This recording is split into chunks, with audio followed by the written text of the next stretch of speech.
Eyo bana, mambo vipi? Mambo ni aje bana? It's your boy hapa, favorite boy. Bana, siku ya leo nataka niwape tips ndogo namna gani unaweza uka certify cheti au ukaomba vyeti vya vifo, unaweza ukaomba cheti chako cha kuzaliwa upya. Sasa namna gani unaweza ukapata hivyo? Let's see how.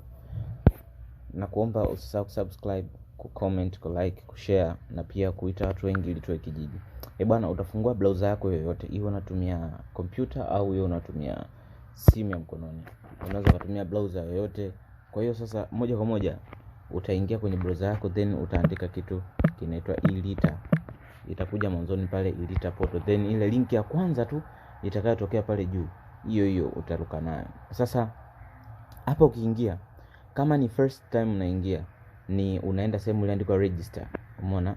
Ukishafika sehemu iliyoandikwa register, maana yake utatakiwa uweke first name, middle name, last name, select sex, select nationality, mobile number, email, password na una confirm password. Maana yake ni jina lako la kwanza kama unaitwa Zongendaba utaandika Zongendaba. Kama jina lako la kati unaitwa Amunda unaandika Amunda. Kama last name ni Zigwade unaandika Zigwade, then select sex unaandika jinsia yako wewe. Ukibonyeza hapa itakwambia kama ni male au female. Then nationality, I hope wote ni wa Tanzania. Kwa hapo sana sana nationality itakuwa Tanzania. Then mobile number utaweka mobile number yako, ila utakapofika kwenye email, make sure email unaiweka iwe email active, ambapo once unaiweka ile email hapa, wao watakachokifanya watakutumia activation link, ambayo ukishai click ile link ni kama una activate wewe ku login kwenye hii account. Sasa once utakapobonyeza register watakutumia ujumbe kwenye email, then after uta i-click pale ile email itaku activate, watakwambia login. Sasa ukisha i-activate wakakwambia sign in, umeona, utakuja sasa ndo utaweka zile email zako. Sasa baada ya kuenda kwenye sign in utaweka ile email yako, then utaweka na password, then inakuleta moja kwa moja kwenye dashboard, umeona. Sasa dashboard ni hapa juu, umeona hapa, hii ndio dashboard kwamba kuna birth service au death service, umeona ukifika hapa. Kwa hiyo sisi tumeomba moja, umeona, hii ni ya certify cheti.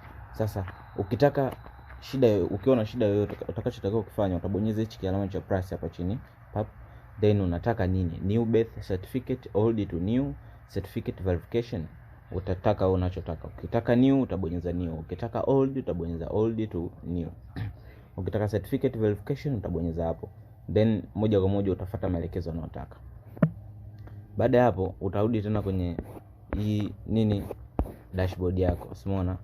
Katika dashboard yako hapo pia unaweza ukarudi kwenye death services. Sasa ukienda kwenye death services hapa hatujaomba chochote kutokana na muombaji hakuwa na hicho, lakini kwa mtu yote ambaye anataka sasa death certificate, ndio unakuja hapa sasa, una click alama ya kupress, then unaandika hapa new death certificate application, change from old to new certificate, request verification. Sasa hapa ni utakapo click unafuata maelekezo kama yalivyo yanavyokutaka. Pengine atataka document, kwa mfano kama hiyo kupata cheti kipya utataka document muhtasari kutoka kwa mtendaji, hivyo barua hivyo utambulisho kutoka mtendaji, na ile kuna